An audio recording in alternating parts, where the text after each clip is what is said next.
બગદાણા ખાતે નવનીતભાઈ બાલદિયા પર થયેલ હુમલાની તટસ્થ તપાસ થાય અને આરોપીઓને સખત સજા થાય તે માંગ સાથે ઘોઘા તાલુકા કોળી સમાજ દ્વારા ઘોઘા મામલતદાર સાહેબને આવેદનપત્ર આપી રજૂઆત કરવામાં આવી।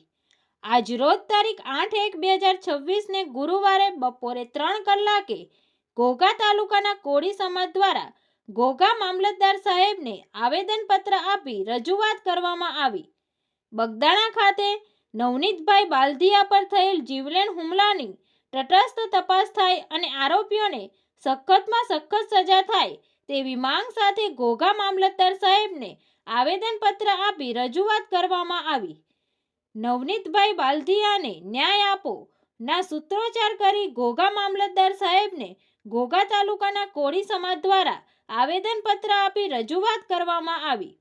ભાવનગર જિલ્લાના મહુવા તાલુકાના બગદાણા ગામે કોળી સમાજના આગેવાન નવનીતભાઈ બાલદિયા ઉપર અસામાજિક તત્વો દ્વારા જીવલેણ હુમલો કરવામાં આવેલ છે તે બાબતે રાજ્ય સરકાર દ્વારા યોગ્ય તપાસ કરવા સીટની રચના કરવામાં આવેલ છે। આ સીટ તેમની તપાસ નિષ્પક્ષ અને પ્રામાણિકતાપૂર્વક કરે અને નવનીતભાઈએ જે નિવેદન આપેલ છે તે મુજબ આરોપીની ધરપકડ થયેલ નથી, જેથી નવનીતભાઈના નિવેદન મુજબના આરોપીની ધરપકડ કરવામાં આવે અને થયેલ હુમલાની સંપૂર્ણ તપાસ કરી જે મુખ્ય આરોપી કાવતરાખોર છે તેમની તાત્કાલિક તપાસ કરી કાયદેસરની કાર્યવાહી કરવામાં આવે તેવી અને નવનીતભાઈને યોગ્ય ન્યાય મળે તેવી કોળી સમાજની માંગ સાથે ઘોઘા તાલુકાના કોળી સમાજ દ્વારા ઘોઘા મામલતદાર સાહેબને આવેદનપત્ર આપી રજૂઆત કરવામાં આવી। તંત્રી મહેબૂબ રફાઈ સાથે news reader Sneha Patel, Tapasvi Gujarat news, Ghogha. સૌપ્રથમ આપનો થોડો પરિચય આપો। મારું નામ મુકેશભાઈ ગોયલ છે। હું અખિલ ભારતીય કોળી સમાજના ઘોઘા તાલુકાના પ્રમુખ છું। અચ્છા, આજે તમે જે ઘોઘા મામલતદારને આવેદનપત્ર આપવા માટે આવ્યા છો એ તેના કારણે થોડા દિવસ અગાઉ મહુવા તાલુકાના બગદાણા ગામે જે અમારા નવનીતભાઈ કોળી સમાજના આગેવાન છે તેની પર જે હિચકારો અસામાજિક તત્વોએ હુમલો કર્યો છે તેના ફરિયાદ મુજબ પોલીસે ફરિયાદ નથી નોંધી અને જેમ કે નવનીતભાઈના નિવેદન મુજબ એમની ફરિયાદ લેવાય અને જે કોઈ અંદર સંડોવાયેલ છે તેની કાયદેસરની કાર્યવાહી કરવા માટે આવે એના માટે થઈને અમે ઘોઘા મામલતદાર સાહેબને આવેદનપત્ર આપેલ છે। અચ્છા મુકેશભાઈ, જો ખાસ કરીને જો વાત કરવામાં આવે તો અત્યારે ગામો ગામ આવેદનપત્ર આપવામાં આવે છે છતાં જયરાજ આહિર ઉપર જે ફરિયાદ નોંધવામાં નથી આવતી એનું શું કારણ છે?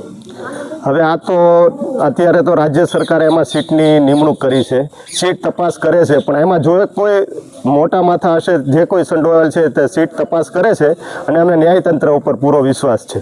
અચ્છા મુકેશભાઈ, જો ખાસ કરીને વાત કરવામાં આવે તો જે એસઆઈટીની રચના કરવામાં આવી છે તો એસઆઈટીની રચના તો અનેક એવા કાંડ થયા છે, મોરબી કાંડ છે, રાજકોટ કાંડ છે, તમામ જગ્યાએ એસઆઈટીની રચના કરવામાં આવી છે, તો આમાં તમને શું એવું લાગે છે કે આમાં એસઆઈટીની રચના મુજબ લીગલી પગલાં ભરવામાં આવશે? અત્યારે અમારા મોટા અમારા નેતા છે, રાજ્યના મંત્રી છે, મારા પુરુષોત્તમભાઈ છે, બાવળિયા સાહેબ છે, હીરાભાઈ છે, મારા ગુજરાત પ્રદેશના પ્રમુખ છે, એ લોકો આની પર ફોકસ રાખે છે અને ભાઈએ કીધું છે કે હું આમાં 19-20 નહીં થવા દો, એટલે ભાઈની જે નિવેદન। સૌ પ્રથમ આપનો પરિચય। હું ઘોઘા ગામનો રહેવાસી દિનેશ ગુલાબભાઈ વેગડ। અચ્છા, આજે તમે જે ઘોઘા મામલતદારને આવેદનપત્ર આપવા માટે આવ્યા છો એ બારામાં શું કહેશો?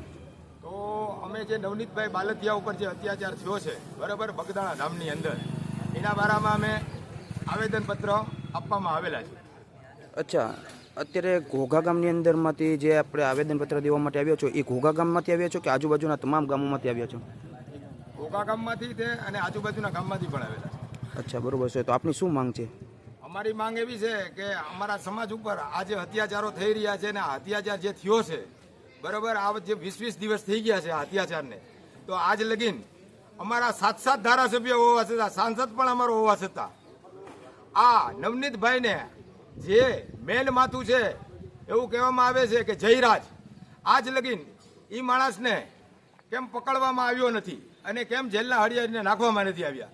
આવો અત્યાચાર અમે આજ લગીન અમારી કોળી જ્ઞાતિ સહન કરતી આવી છે ને જે આ અત્યાચાર આ બગદાણાની અંદર એક બાપાનું ધામ છે તેમજ ભગોડાની એક માતાનું ધામ છે, એની અંદર જો એના ટ્રસ્ટીને જાનથી મારી અને મારવા એવો માર મારવામાં આવે કે જેના હાથ પગને ટાટિયા બળી ભાંગી નાખવામાં આવે આવા ગ્રુપ દ્વારા, તો એને આજ લગીન એની ધરપકડ કેમ કરવામાં નથી આવી એ અમારો એક પ્રશ્ન છે.